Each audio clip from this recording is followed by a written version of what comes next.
তাও তন্নিকে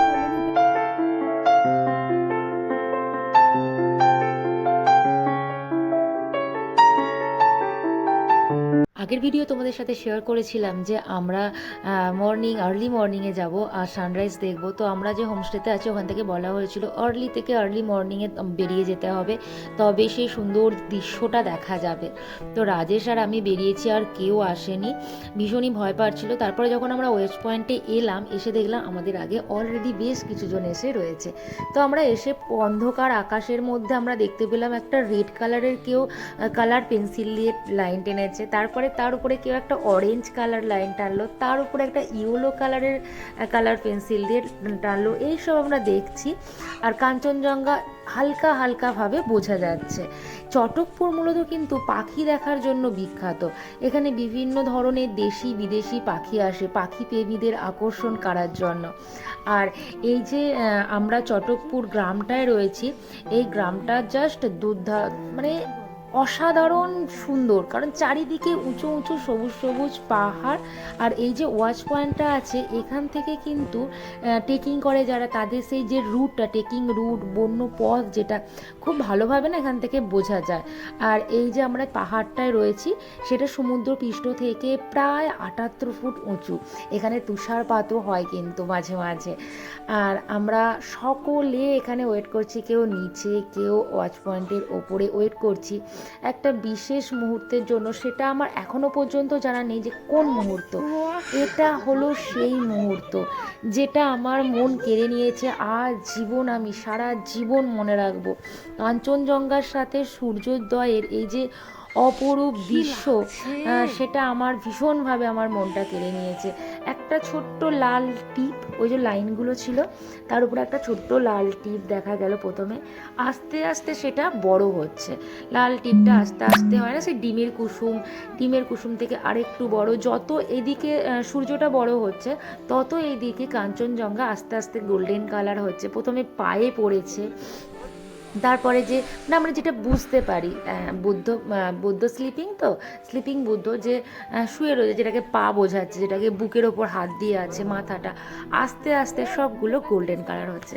তো এই এই জিনিসটা সত্যি চটকপুরে না আসলে এটা পেতাম না, যে সূর্যোদয় তার সাথে কাঞ্চনজঙ্ঘার এত সুন্দর দৃশ্য। কাঞ্চনজঙ্ঘা তো আমি অনেকবার দেখেছি, সূর্যোদয় দেখেছি, কিন্তু একসাথে দুটো জিনিস। আমি কয়েকটা ছবি তুলেছি, ভিডিওতে খুব ভালো আসেনি। এই যে দেখো, প্রথমে একটা লাল টিপ, এত সুন্দর লাগছে, জাস্ট মারাত্মক। আর তেমনই এই দিকে এই যে হলো কাঞ্চনজঙ্ঘা, দেখো গোল্ডেন কালার রূপ, মানে আমরা যে পাহাড়টা আছি তারপরে একটা পাহাড়, তারপরেই যেন মনে হচ্ছে ওই কাঞ্চনজঙ্ঘা। দেখো ক্যামেরায় লাগছে অনেক দূরে, কিন্তু আমরা নিজে চোখে যে দেখছি খালি চোখে অনেকটাই কাছে। যেমন ছবিটায় তোমাদের দেখালাম, ছবিটা তুলেছি, পুরো সেম অতটাই কাছে আছি আমরা কাঞ্চনজঙ্ঘার। তো এরপর অনেকটাই সূর্যটা উঠে গেছে, এবার আমরা ফিরবো। আর দেখো এখানে বরফ জমেছে, হালকা হালকা ঘাসগুলো না হোয়াইট কালারের হয়ে গেছে। তো সেইগুলো দেখতে দেখতে এবার আমরা ফিরছি। আর দেখো এই রাস্তাটা এত সুন্দর, উপর থেকে খুব সুন্দর দেখা যাচ্ছিল। তো welcome back to my channel Ritisha. আশা করি সবাই ভীষণ ভীষণ ভালো আছো। গুড মর্নিং সবাইকে, এখন মর্নিং হয়ে গেছে। তো ওয়েলকামটা আগে জানানো হয়নি। আর দেখো এখানে যে গ্রিন কালার ঘাসগুলো দেখো হোয়াইট হয়ে রয়ে, মনে হচ্ছে যে না কিছু না মানে ছড়িয়ে দেওয়া হয়েছে, কেন কোনো পাউডার, কিন্তু এগুলো কোনো পাউডার না, পুরো শিশির দেখো জমে গেছে, এগুলো পুরো হালকা হালকা বরফের আস্তরণ। আর আমরা যে হোমস্টেটায় রয়েছি সেই হোমস্টে থেকে এই দেখো কাঞ্চনজঙ্ঘা কতটা কাছে। ইভেন এই দেখো তাতান তন্নি এখনো ঘুমাচ্ছে। তাতান মানে আমরা যে রুমটায় আছি সেখান থেকেও কাঞ্চনজঙ্ঘা দেখা যাচ্ছে। আর এখানে এতটাই ঠান্ডা, তাতান তন্নি সবসময় মুখ দিয়ে ধোঁয়া বার করছে আর বলছে মা দেখো হচ্ছে, মা হচ্ছে, এরকম। তো তারপরে তন্নি স্নান টান করে রেডি হয়ে গেছে, এখন ব্রেকফাস্ট করছে ঠাম্মির কাছে কাঞ্চনজঙ্ঘা দেখতে দেখতে। আর দেখো কত সুন্দর লাগছে সত্যি। রাজেশকে আমি বলছিলাম যে এখানেই বারবার ফিরে আসতে চাই, এত ভালো লেগেছে আমার চটকপুরের এই জায়গাটায়, ভীষণ ভীষণ ভালো। এখন যে যে আমাদের হোমস্টেটা রয়েছে, হোমস্টের সামনের পোর্শনটা এরকম সুন্দর একটা গার্ডেন রয়েছে। সেখানে এরকম গাঁদা, এগুলো তো মূলো গাছ, মূলো ফুলগুলো খুব সুন্দর লাগছে। আর এই যে কাঞ্চনজঙ্ঘা, এতটা কাছ থেকে এত সুন্দর লাগছে। এখন তো তবু একটু একটু মেঘ এসে গেছে, সকালবেলায় মেঘগুলো ছিলই না। তো আমাদের গাড়ির লাগেজ টাগেজ তোলা হয়ে গেছে, এবার আমরা বেরিয়ে পড়বো। আর আজকে আমরা কোথায় কোথায় যাচ্ছি? আজকে যাচ্ছি আমরা দাওয়াই পানি। দাওয়াই পানি যাওয়ার পথে যে সাইট সিনগুলো রয়েছে সেগুলো আমরা দেখবো আর তোমাদের সাথে শেয়ার করবো। তো লাগেজ তো বাঁধা হয়ে গেছে, এবার আমরা সবাই গাড়িতে উঠবো, সেই জন্য বেরিয়ে পড়েছি। গ্রামটা এত সুন্দর, খুবই ছোট, বেশ কয়েকটা হয়তো বাড়ি রয়েছে, কিন্তু জায়গাটা খুব খুব সুন্দর। তো আমরা যে যার সিটে তো বসে পড়েছি, আর লাস্ট বারের মতন চটকপুরকে টাটা বাই বাই জানাচ্ছি। জানি না আবার আসবো কি না, তবু আসার চেষ্টা করব আবার চটকপুর, তোমার সাথে হয়তো আবারও দেখা হবে। তো আমরা পাহাড়ের একদম অনেক উপরে ছিলাম, তারপরে নিচে নেমে এসেছি। এখন তো যাচ্ছি দাওয়াই পানি, কিন্তু যাওয়ার পথে যেখানে যেখানে আমরা ভিজিট করব সেগুলো তোমাদের সাথে অবশ্যই শেয়ার করব। তো তার মধ্যে প্রথমে আমাদের রয়েছে লাভস পয়েন্ট। তো সেখানে আমরা এখন যাচ্ছি, এই যে এসে গেছি। আই লাভ ভিউ পয়েন্ট কিছু একটা লেখা ছিল। তো এখানে আমরা যাচ্ছি। এখানে মেনলি দুটো নদী একসাথে মিলিত হয়েছে, তিস্তা আর রঙ্গিত যে নদী রয়েছে সেই নদীগুলো মিলিত হয়েছে।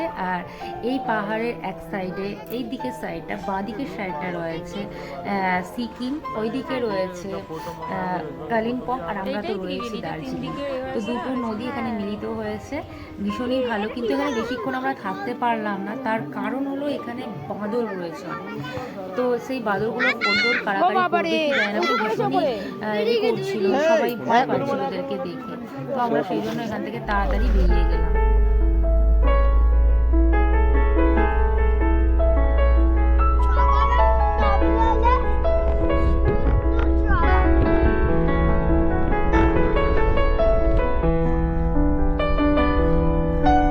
লাগলো না নীল আকাশের সাথে সবুজ চা বাগান, যেন মনে হলো না ঢেউ খেলে গেছে চা বাগানে।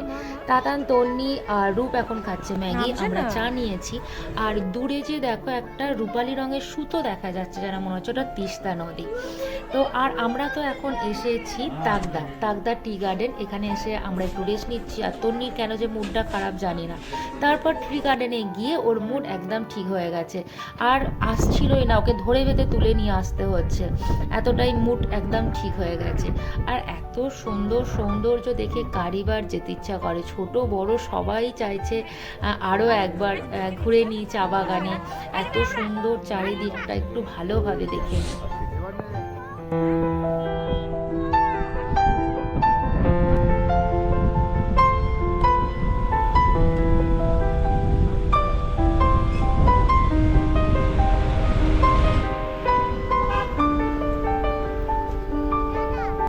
এরপর আমরা এলাম লামাটা ইকো পার্কে। অপরূপ সৌন্দর্যে ভরা, কত সুন্দর রং বেরঙের পতাকা দিয়ে সাজানো, তার সাথে তো পাইন বন রয়েছে। আমরা যখন এলাম তখন এই পাইন বনের উপরগুলো দেখা যাচ্ছিল না, পাইন বনের মাথাগুলো গাছের মেঘেতে ঢাকা পড়ে গিয়েছিল, এত সুন্দর লাগছিল। আর তার সাথে তো রয়েছে সুন্দর প্রকৃতির মাঝে নীল, সাদা, লাল, হলুদ পতাকা, আর তেমনি সুন্দর রং বেরঙের ফুলের গাছ। আর এই পাহাড়ের উপরে রয়েছে লেক বা পুকুরি বলতে পারো। এখন যদি না আমরা যাই তো আর সেখানে আমাদের যাওয়া হবে না, সেটা ভেবেই আমরা চলতে আরম্ভ করলাম। আমাদের অবস্থা পুরো খারাপ, হাঁটতে পারছি না, তাও তন্নিকে কোলে নিতে হচ্ছে না। এখনো কত উঁচু বাবারে। ঢোকার পরেই ডান দিক দিয়ে খুব সুন্দর রাস্তা করা রয়েছে উপরে আসার জন্য, কিন্তু অনেকে কি করছে শর্টকাটের জন্য অন্য রাস্তা বেছে নিচ্ছে, কিন্তু সেই রাস্তাটা একদমই বাছাটা উচিত না, যে রাস্তা রয়েছে সেখান দিয়ে আসা উচিত। তো লাস্ট পর্যন্ত আমরা এসে সেই লেকের কাছে উপস্থিত হয়েছি। ভীষণই সুন্দর লাগছে, থমথমে রহস্যে ঘেরা একটা পরিবেশ, ভীষণ ভালো লাগছে। আর আসার সময় কিন্তু অনেক জায়গায় বসার জায়গা ছিল, দেখো এরা কী করছে, ভীষণ ভীষণ সুন্দর লাগলো। আর আমরা এতটা যে হেঁটে এসেছি সেজন্য আমরা ভীষণই উত্তেজিত, ভীষণই খুশি।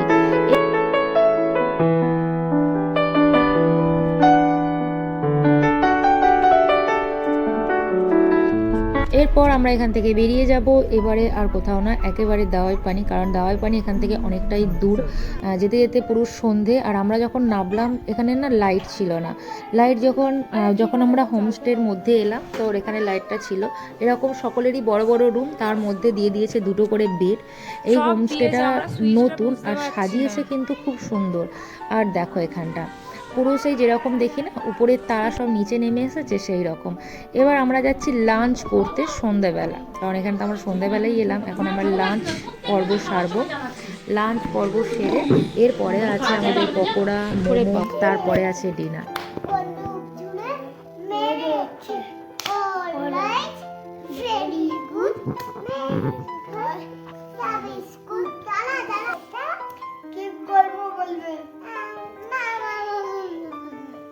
আজকে আর বেরোচ্ছি না কোথাও, প্রচণ্ড ঠান্ডা লাগছে, শরীরটাও খুব খারাপ লাগছে, বাচ্চাগুলোরও শরীরটা খারাপ লাগছে।